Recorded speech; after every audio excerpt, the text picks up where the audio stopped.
What is up, everybody? I am back once again with a new episode of the Conscious Approach podcast. My name is JV Wins, and I do appreciate everybody for tuning in. And man, oh man, in the long list of injustices that are longstanding that need to be righted in this country, we have a development that I think is pretty significant that has been talked about throughout the airwaves and the media and sports, but I don't necessarily know that it's being talked about on a more wide-ranging level in the general media. And that is with this college football playoff situation. Now, for those of you who might be unaware, a subgroup of the College Football Playoff Management Committee is meeting in Chicago from June 17th through the 18th.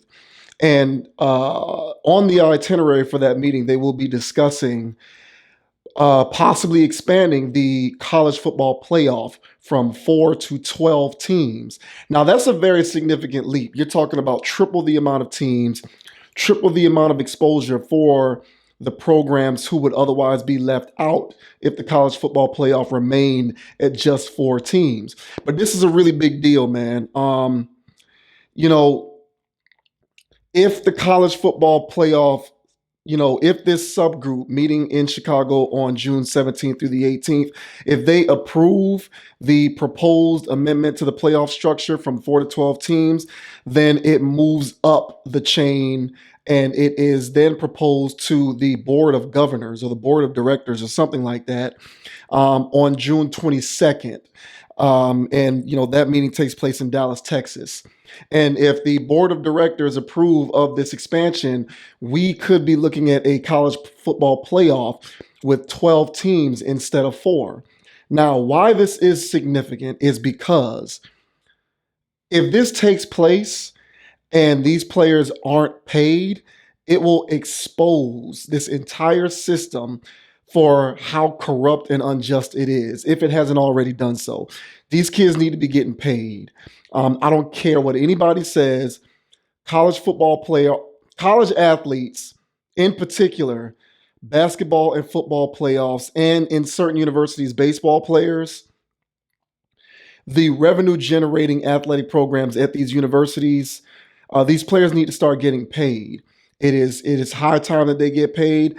And if this thing goes through and we see a playoff expanded from 4 to 12 teams and these players don't get paid, my God, it's going to be hell to pay. It's going to be hell to pay.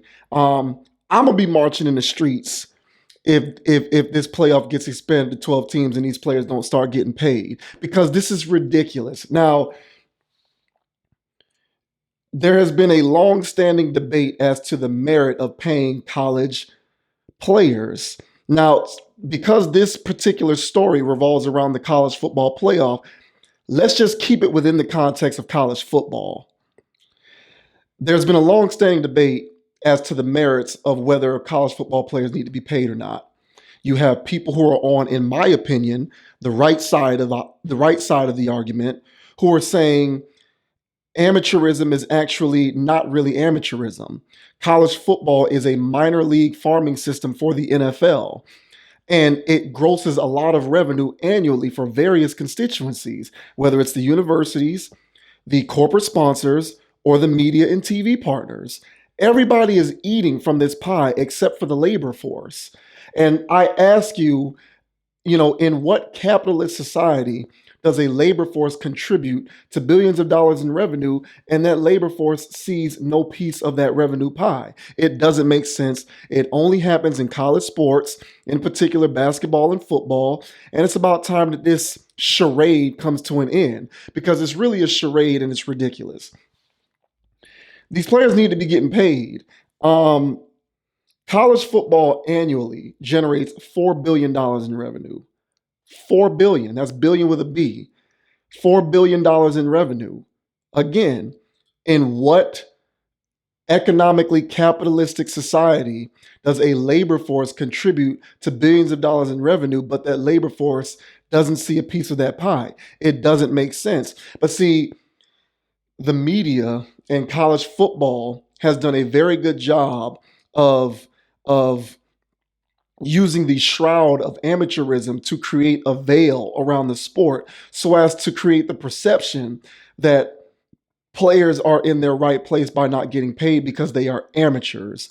And what I would suggest is that the notion that they are amateurs is a complete and utter sham. It's a fraud. As the great Dan Le Batard puts it, it's not amateurism, it's shamateurism, as in it's a sham. They're not really amateurs. These kids participate in a farming system for the NFL and they get drafted to play professionally, but they have to wait 3 years, or is it 2 years, before they can actually reap the benefits of their hard work and actually make money because of the fact that they're willing, because of their unwavering pursuit of excellence and to perfect their craft so much so that they can earn money at the highest level by performing their sport professionally. Naysayers to the notion that college football players and college athletes in general, but again, this conversation is about college football. These old, crusty, dusty, mofos who want to tell you that these kids are amateurs, and that they shouldn't be paid. They actually believe the nonsense that comes out of their mouth, and they think that these guys don't deserve to get paid because they are earning a free education. Let me address this notion that a free college education is payment for their services as top tier athletes in college football. The only way that I would even entertain that notion that free education is a fair exchange for their services as college athletes would be if that scholarship, that free education, was actually cashed in and paid in full. The vast majority of these guys leave college before they finish their formal education because the point is to make it to the pros so that they can make millions of dollars in the very brief window that they are allowed to make it. Last time I checked, a college education was a 4-year degree in most cases. If I leave college after 2 years to go play professional sports, or if I'm an NCAA college basketball player and I leave after 1 year to go to the NBA, that my contribution to the outfit that is the NCAA or college football was in no way commensurate with the return on my investment manifesting itself as a 4-year degree. I wasn't even in school for 4 years, so it doesn't wash. If I left before I could cash in on the full terms of that 4-year degree and I no longer have that degree, then at that point, the establishment received more in return for my services than I received for giving those services because I wasn't even in school long enough to cash in on the maximum value of that quote unquote free education. So, this idea that a free education is worth the price of a college athlete's, performance and contribution to the overall conglomerate that is these establishments, these corporate establishments, is complete and utter foolishness. It's tomfoolery, and it's an old school, dusty, crusty form of thinking that is sort of indicative of the old guard who wants to keep things as they are, who wants to maintain the status quo. It's a real shame, because this dynamic with college athletes and these college conglomerates, whether it's the NCAA with football, whether it's the NCAA with baseball, or whether it's the college football playoff, this dynamic between players and the notion of amateurism and whether players need to be paid or not, it really exposes people for their hypocrisies. And I love exposing people for their hypocrisies because people are rife with hypocrisy. Y'all are walking hypocrites. And I'm talking to all of the people who think that players should not be paid. You guys, you people, all y'all who think that these guys should just stay in their place and sort of stay concealed underneath the shroud of amateurism, you guys are all hypocrites because you're thinking about it the wrong way. It's the idea that these players need to be paid. It's not about whether they're even amateurs or not. It's about whether they are being compensated in a manner that is commensurate with their contribution. Okay? There isn't a single one of you people out here who makes a meaningful contribution to their employer, to their company, to their corporate conglomerate, who doesn't feel as though they should be paid what would be commiserate with their contribution. All of y'all understand this, yet for whatever reason, we don't want to apply the same courtesy to college athletes. I don't understand it. It's completely illogical. If you are an architect and you work at an architect firm and you bring in $100 million projects to your architecture firm, and these projects result in an increased economy for the city in which the projects take place in, for your organization, and for the various partners that the contractors and the real estate developers, the constituencies that you have to partner with in order to get these massive projects off the ground. If you are chiefly responsible for making these things happen, there is no world in which you are going to think that you don't need to be paid what is commensurate with the contribution that you made for that project to take place. Like, we understand this. If I'm an engineer and I'm sort of tasked with sending out proposals, they're called RIPs. They're the proposals for your particular organization to receive the contract to do a certain job. So if you're a part of that as a civil engineer, chemical, electrical engineer, or whatever, and you are solely responsible, or at the very least chiefly responsible, for bringing these contracts into your organization, and your organization is going to benefit from maintaining those contracts, by the millions upon millions of dollars, not to mention the ancillary benefit that those projects have, once again, for the local economies and the local cities in which those projects take place in. If you had a significant hand in making sure that in getting these projects off the ground for your engineering firm, you're going to wonder when you're going to get a slice of that pie. And if it doesn't come, you're going to be the first person who walks into your boss's office, or who walks into a meeting with the senior leadership team or the management team. And you're going to say, hey, man, I put together this presentation and I have been chiefly responsible for bringing in excess of millions upon millions of dollars in the forms of these contracts to this organization. I feel as though I should be paid what is commensurate with my contribution. That's what it's all about, people. College football athletes contribute to a $4 billion enterprise. They're the labor force. They deserve to be paid what is commensurate with their contribution. It is all about what is commensurate with the contribution, not about your feigned,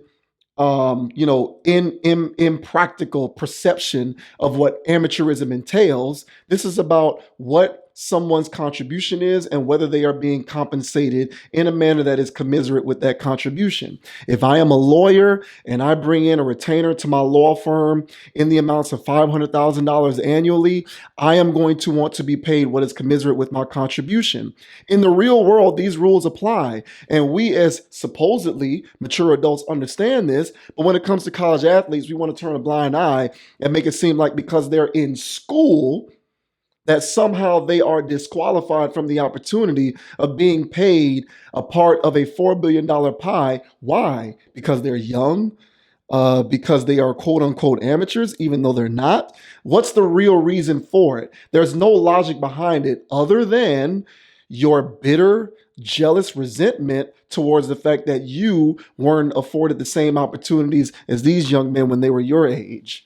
When you were their age, rather. You would have loved to have been a college athlete making money at the top of your game, but you couldn't because times were different back then. So if you didn't get the chance to make a lot of money as a top tier college athlete or as an athlete in a top tier college program, you don't want them to be accorded the same opportunity. It's the same crabs in a barrel type of mentality that runs rancid in this society with people who aren't willing to build or earn for themselves. So they want to see others who have the opportunity to do it for themselves stay at the level that they are because it makes you somehow feel better about your lot in life or your personal situation. That's the only reason why I could possibly think that you'd have a problem with college athletes being paid. It has to be because you don't think they deserve it just by the merit of the fact that you didn't get that opportunity when you were their age. Why else? Why else? How else can you argue that they don't deserve to be paid for their contributions to a $4 billion enterprise? This is a corporate conglomerate. You got $100 million TV contracts between college football and ESPN. The universities make millions of dollars annually off of college football alone. Why is it that the labor force can't get a piece of that, a substantial piece, because they are the ones who are most responsible for the product that you see on television and on the field? Hell, I worked part-time for over 10 years as a cook in a franchise chain restaurant, and I felt as though I wasn't paid what is commensurate with my contribution because I showed up to work every day and I performed that position consistently at a higher level than everybody else. So even though there are systems in place that sort of dictate how much you're supposed to be paid and for how long you're supposed to be paid that amount before you're eligible to make more money, I didn't want to hear that noise because I contributed substantially to the success of that organization. So I wanted to be paid what is commensurate with my contribution. And if I can have that mentality working for a chain restaurant, you don't think that these guys who contribute substantially to $4 billion in annual revenue don't deserve the opportunity to be paid what is commensurate with that contribution? You're out of your mind if you think that they don't deserve to be paid that amount of money. You're completely losing it. You need to think about it in terms of what is commensurate with the contribution. Get out of this mentality of amateur, student athlete. Get these angelic notions of purity out of your mind that has nothing to do with what is right and wrong about this situation. If you contribute substantially to your employer's success year over and your organization is in the black because of substantial contributions that you are making towards the organization, you as well as I know that you are going to want to be paid what is commensurate with that contribution. So why don't you extend the same courtesy to these athletes? Because they deserve it. They deserve it. They deserve it. It is about what is commensurate with the contribution. You know, the Pac-12 annually makes $9 million off of college football alone. It is estimated that if we go to this 12-team playoff, the Pac-12 will go from $4 million in annual revenue, or it's the Pac-10 now. I'm sorry, the Pac-10. It used to be the Pac-12. Now it's the Pac-10. It's estimated that if this college football playoff expansion goes into effect, the Pac-10 will go from $9 million in annual revenue to $27 million in annual revenue. That's triple the revenue just because the entire system of the college football playoff increased to 12 teams instead of 4.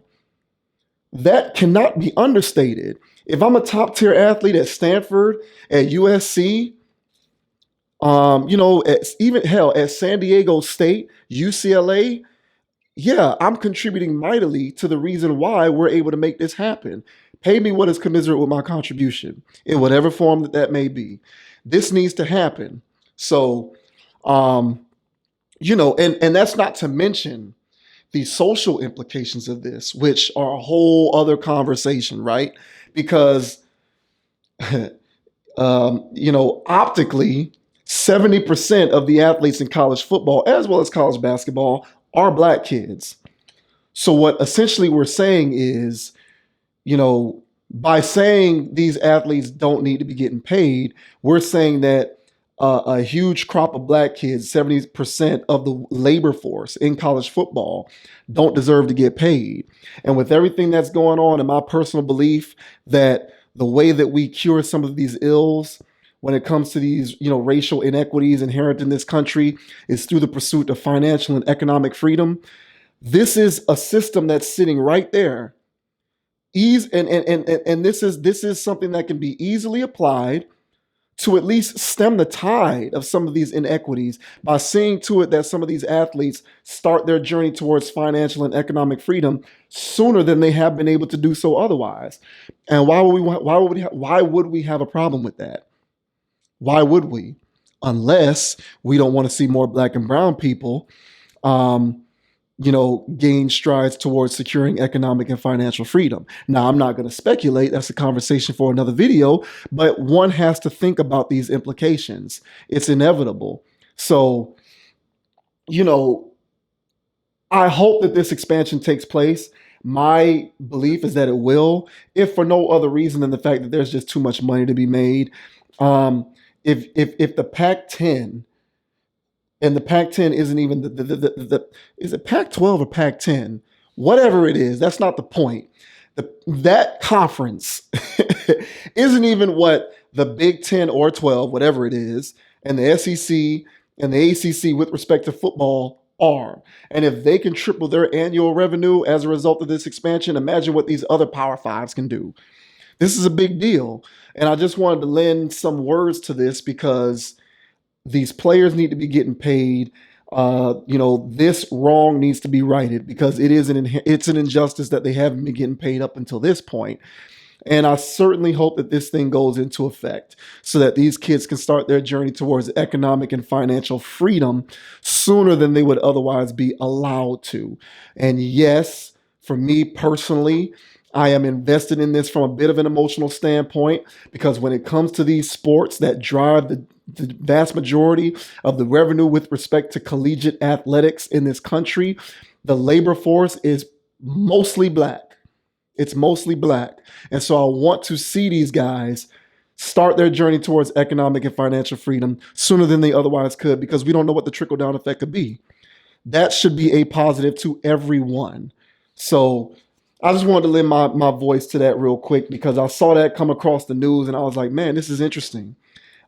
I'm going to have a serious issue if this thing goes into effect and these players don't start getting paid. And, white players and all players and college athletes, they need to be getting a piece of this $4 billion pie.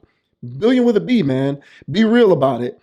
You or I or no one else who might be watching this video would be okay with making a substantial contribution to your organization and not being paid what is commensurate with that contribution. Think about it in terms of commensurate compensation for your contribution. Think about it along those lines and get these ideas, these old school, ridiculous, nonsensical, angelic ideas of purity with respect to college athletics.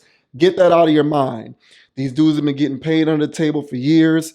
The scholarship is not commensurate with their contribution because they leave school before they can even cash in on the degree. So that doesn't wash either. So I hate it when people use lazy logic and try to force feed the idea down my throat that they're getting a free education and that's worth the price of their services. That's ridiculous. It's stupid. It's lazy. Stop being lazy. You're smarter than that. But yeah, I just wanted to impart some words on that because I think it's important. And, to anybody who's having a difficult time wrapping their head around the idea that a college kid who's 18, 19, 20 years old is already going to start making more money in a year than you will ever make in a lifetime, just try to put yourself in that situation and ask the question, would I be okay with the fact that I make a substantial contribution to the health and welfare of my organization, but I am not compensated in a manner that is commensurate with that contribution? Now, if you can ask yourself that question and still feel as though these guys don't need to get paid, then you need psychological help. And I'm going to leave it at that. So that's going to do it for the commentary in this video. If you like the commentary in this video, please hit the like button, hit the subscribe button if you're watching on YouTube. If you're watching on Facebook, hit the share button, hit the like button. Wherever you're watching the video, please comment. Tell me where I'm going wrong. Tell me how crazy I am. Tell me how stupid it is that these college kids need to start making hundreds of thousands, if not millions of dollars while they're in college. Let me know how stupid you think that is. Or let me know how much you agree. Either way, I'll take it. You can find me on Instagram at JVWins, JVWINS. Also follow the Conscious Approach page on Instagram at Conapproach, CONAPPROACH. The full content library for everything that this platform has made since its inception is also available at consciousapproach.com. So check out the website if you ever get some time. But yeah, man, college athletes, they need to be getting paid. It is about time. And when I saw this news, I got excited because maybe somebody will get some sense and finally realize that we need to make inroads to getting these guys a piece of that $4 billion pie. Because I'll be damned if I contribute part of $4 billion to my organization and I don't see a piece of that. I don't give a damn how old I am or how immature or how much of a kid you think I am. That's my contribution. So damn it, pay me what is commensurate with my contribution. Commiserate with the contribution. Say it with me. Say it in your sleep, damn it. Okay, say it in your sleep. You need to keep saying it, repeating it until it becomes second nature to you. Get out of this crabs in a bucket mentality and start thinking abundantly. Okay, please. A lot of y'all need it because you need the help. But that'll do it for this video. Another Conscious Approach episode in the books. Free these college athletes. Pay these college athletes. Until the next time, I'm going to see you later. Peace.